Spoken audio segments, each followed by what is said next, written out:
In this video, we will learn to find the value of any trig function given a point on the terminal side of the angle.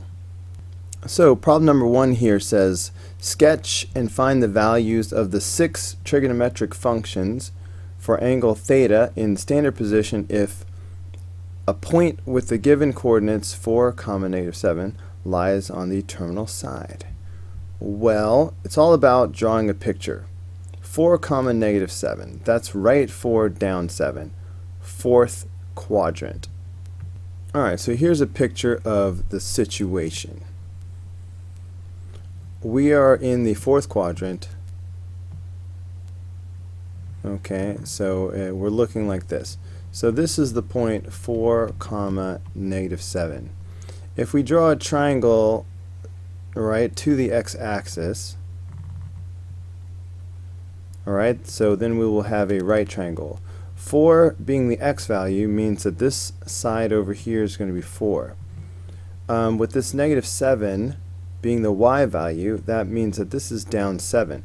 As long as we actually use the signs, including the negative on the 7, even though this is a reference angle, finding the trig functions of this angle will be the same as the actual angle, which the true angle in standard position goes all the way around like this.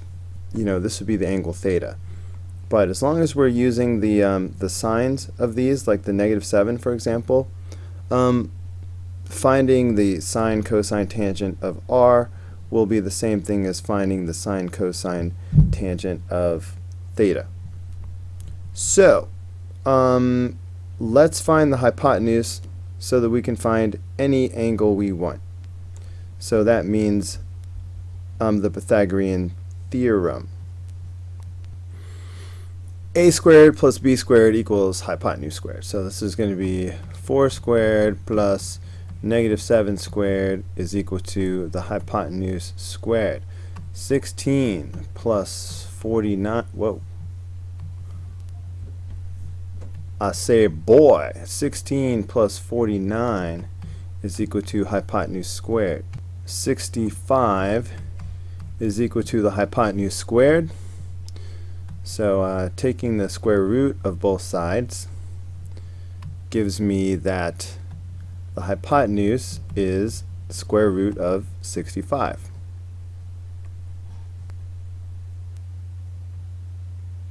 Alright, with that in mind, we can now find all 6 trig functions. Okay, so the sine of theta is opposite over hypotenuse, so that's -7 over radical 65. The cosine of theta is adjacent over hypotenuse, so 4 over radical 65. The tangent of theta is opposite over adjacent, so that is -7 over 4. The other functions are reciprocal. So cosecant is the reciprocal of sine. So that will be radical 65 over -7. The secant is the reciprocal of cosine. So that will be radical 65 over 4. And cotangent is the reciprocal of tangent. So that will be 4 over -7. So that is how you find all 6 trig functions given a point on the terminal side of the angle. Here endeth the lesson.